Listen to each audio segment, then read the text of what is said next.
Siapa musuh kita yang sebenar? Shalom saudara dan saudari yang dikasihi dalam Kristus. Sekali lagi kita dapat bertemu di dalam kebaktian Vesper secara online. Apa kabar semua? Saya pasti dalam penjagaan dan perlindungan Tuhan, saudara dan saya tetap sehat dan tenang berada di rumah. Sebelum kita meneruskan, mari kita berdoa dahulu. Tuhan Maha Besar, terima kasih karena kebaikan dan kasih-Mu. Karena Tuhan sentiasa memimpin dan membimbing kami. Kiranya firman-Mu ini akan terus memberikan kami kekuatan dan penghiburan, agar kami dapat terus menerimanya sebagai perisai di dalam kehidupan kami. Terima kasih Tuhan, di dalam nama Yesus kami telah berdoa. Amin. Sudah tentu saudara dan saudari telah mendengar banyak pelajaran sebelum ini mengenai tidak perlu gelisah, khawatir, atau tidak perlu takut. Sebab walaupun penularan wabak novel coronavirus ini telah membunuh ratusan ribu manusia di dunia ini, namun itu tidak menghalang kita untuk tetap setia kepada Tuhan. Dan tentu juga wabak ini merupakan salah satu tanda-tanda yang telah dinyatakan di dalam Alkitab mengenai kedatangan Tuhan Yesus yang tidak lama lagi. Saudara, ini adalah amaran bagi dunia bahwa semua orang memerlukan Tuhan pada saat yang genting ini. Penyakit ini bukan saja telah merebak ke seluruh dunia, malah telah menyebabkan 4 juta manusia telah dijangkiti. 200.000 manusia telah terkorban. Kerajaan di beberapa buah negara telah melaksanakan lockdown. Orang ramai dilarang keluar rumah, sekolah maupun ke pejabat. Malahan operasi kilang-kilang turut ditutup. Sehingga sekarang belum ada vaksin yang ditemui untuk penyakit ini. Orang mengatakan malapetaka ini merupakan malapetaka yang paling dahsyat dalam sejarah manusia. Sehingga Gubernur New York mengatakan, kita sedang menghadapi atau berperang dengan musuh yang tidak kelihatan dan telah membunuh ramai rakyat New York berbanding tragedi 9/11. Saudara, ini adalah amaran pada seluruh dunia. Ia juga amaran pada umat Tuhan. Persoalannya, adakah ini satu petanda baik bagi umat-umat Tuhan? Ya, sudah tentu. Tanda ini mengingatkan kita bahwa juru selamat yang kita nanti-nantikan tidak lama lagi akan datang. Persoalannya, adakah saya dan saudara siap untuk kedatangannya? Adakah jemaat Laodikia bersedia seperti mana yang telah dinyatakan dalam Wahyu 3 ayat 14? Roh Nubuat mengatakan jemaat di Laodikia ini adalah jemaat akhir yang memelihara hukum Tuhan.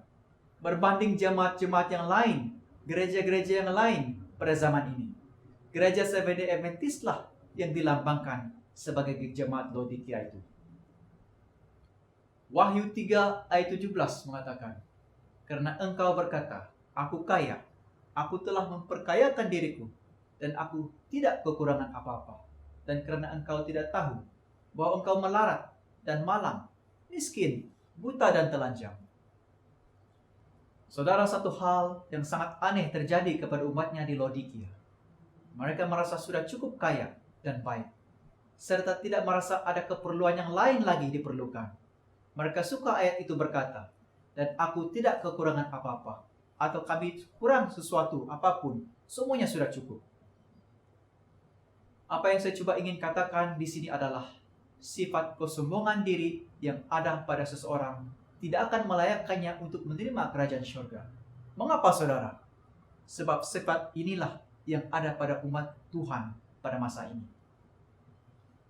Kesombongan adalah tinggi hati, angkuh, dan congkak karena mereka merasakan bahwa kita lebih baik, lebih pintar, dan berpendidikan, lebih berada dan terkenal dibanding dengan seseorang. Kesombongan boleh diibaratkan sebagai satu penyakit yang sukar dirawat dan boleh menghancurkan kehidupan kita secara perlahan. Nah, saudara, perkara ini jelas melalui firman-Nya dalam Amsal 16 ayat 18. Kencongkakan mendahului kehancuran, dan tinggi hati mendahului kejatuhan.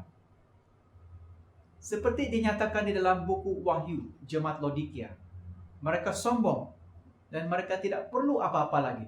Semuanya sudah cukup. Saudara, penyataan ini amat berbahaya sekali. Dalam Roh Nubuat mengatakan, Bible Commentary jilid 7, engkau menunjukkan semangat yang besar dalam pekerjaan misionaris, akan tetapi telah dinodai oleh sifat mementingkan diri dan cinta untuk kepentingan diri. Hal itu membuat tidak ada artinya di hadapan Tuhan, karena hal itu merupakan persembahan yang cacat di hadapan Tuhan. Saudara, kita mempunyai semangat dalam pekerjaan Tuhan. Kita aktif dalam segala program dan aktiviti gereja, tetapi semuanya itu tidak bermakna di hadapan Tuhan.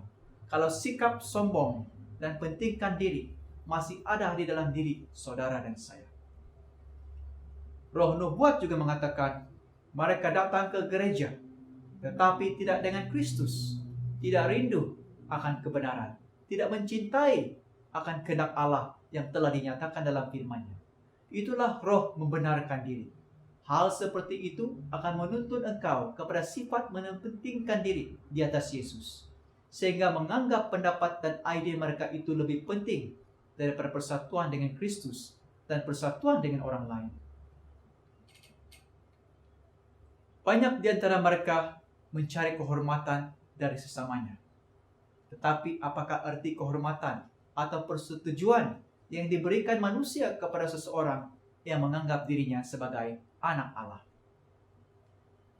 Saudara dan saudari, kadangkala kita tidak sadar bahwa musuh yang sebenar yang kita lawan adalah diri kita sendiri, bukan virus corona. Kita menganggap diri kita cukup dan tidak kurang apa-apa, dan apatah lagi kalau menerima teguran dari orang lain, sama sekali tidak boleh diterima. Kadangkala kita gagal dalam mengawal diri kita. Tuhan tidak mau sifat ini ada pada umat-umatnya, seperti mana berlaku pada murid-muridnya, di mana mereka bertengkar siapa yang tertinggi di antara mereka. Sedangkan apa yang Tuhan inginkan adalah sifat kerendahan hati. Kepintaran, kekayaan, pendidikan, dan derajat bukanlah masalahnya. Masalah yang besar ialah kita kehilangan sifat rendah diri. Orang lain kelihatan kecil ketika kita berada di atas atau di tempat yang lebih tinggi. Padahal kita lupa bahwa kita juga kelihatan kecil oleh mereka yang berada di bawah kita. Roh Nubuat mengatakan tidak ada dosa yang lebih besar di hadapan Allah dan yang sangat berbahaya bagi jiwa manusia selain dari dosa kesombongan dan merasa sudah cukup baik. Dari semua dosa, inilah dosa yang paling tidak akan ada harapan untuk disembuhkan. Saudara, bagaimana kita dapat memancarkan sifat kasih Yesus kepada orang lain sedangkan kita sendiri gagal dalam satu sifat kerendahan hati? Dalam Amsal 16 ayat 32 mengatakan, orang sabar melebihi seorang pahlawan. Orang yang menguasai dirinya melebihi orang yang merebut kota. Saudara, jangan bangga dan merasa kuat bila kita mampu menakluki orang lain. Padahal, orang yang menakluki dirinya sendiri adalah orang yang lebih hebat. Ketika kita berhasil menjadi seorang yang sabar, firman Tuhan berkata, kita seperti pahlawan yang menang perang. Saudara, kota yang paling sukar ditakluki ialah kota jiwa. Rajanya ialah diri kita sendiri, dan dia mempunyai banyak sekutu yang berpengaruh seperti cemburu, keraguan-raguan, amarah, tamak, dan segala nafsu yang jahat. Hanya Yesus sebagai kapten keselamatan mampu menaklukinya. Menakluki nafsu kesombongan ini sangat penting bagi kesejahteraan jiwa, tubuh, dan pikiran. Seperti mana yang dikatakan dalam Amsal 25 ayat 28. Orang yang tak dapat mengendalikan diri adalah seperti kota yang roboh temboknya. Nah, seperti mana petikan ini katakan, semua hewan dapat kita jinakkan. Namun, apakah diri kita sendiri dapat kita kendalikan? Kita tidak dapat sampai pada rencana indah Tuhan jika kita tidak dapat mengendalikan diri kita dari segala sesuatu yang tidak berkenan di hati Tuhan. Saudara, benarlah buku Amsal katakan, seperti kota yang roboh temboknya. Demikianlah jika kita tidak dapat mengendalikan diri kita. Hal ini sangat berbahaya untuk hidup kita. Terjadinya dosa karena kita membiarkan diri kita diseret oleh keinginan daging tanpa dapat kita kendalikan. Musuh terbesar kita sebenarnya bukanlah iblis, tetapi diri kita sendiri yang tidak dapat kita kendalikan. Kita mudah saja menyalahkan orang lain untuk segala sesuatu yang buruk jika terjadi pada diri kita. Namun sadarakah saudara dan saudari, kadangkala semua keburukan dan kesalahan itu berasal dari diri kita sendiri karena kita gagal dalam pengendalian diri.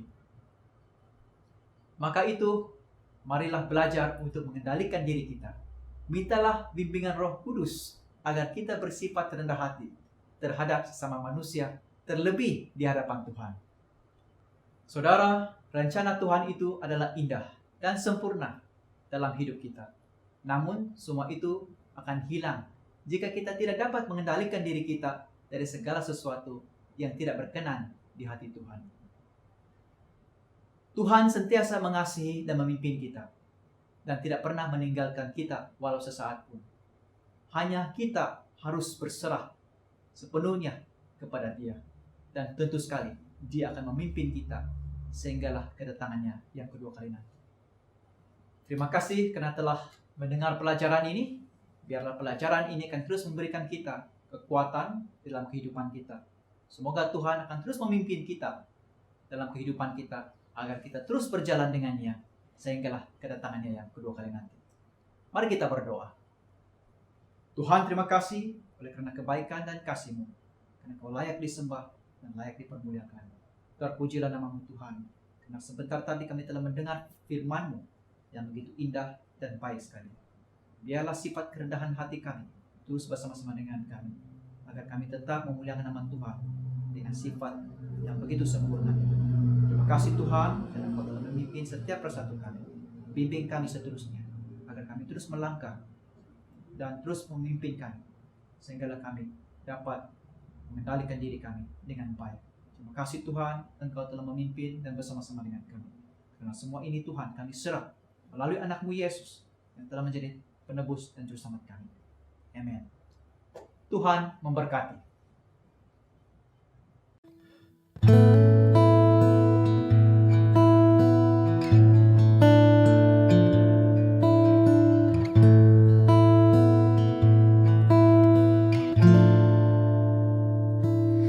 Ku ada sebab anugerah-Mu, ku ada karena kasih-Mu, Tuhan Yesus. Ku berterima kasih buat kasih rahmat-Mu. Ku ada sebab anugerah-Mu, ku ada karena kasih-Mu, Tuhan Yesus. Ku berterima kasih buat kasih rahmat-Mu. Terima kasih Yesus, Yesus. Terima kasih, hanya anugerah-Mu buat hidupku sekarang. Ku kan memuji-Mu selamanya.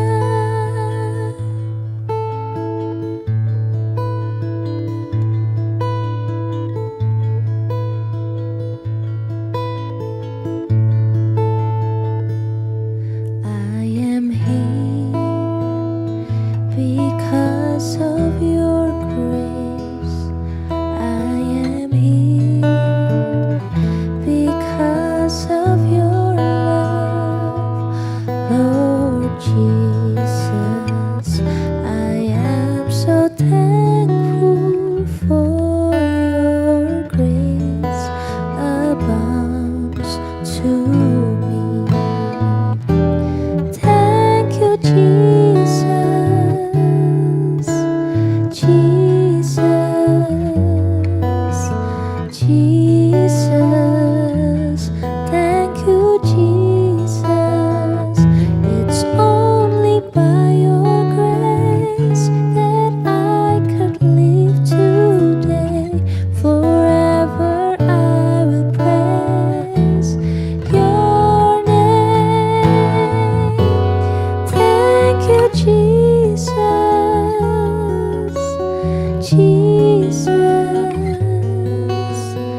cinta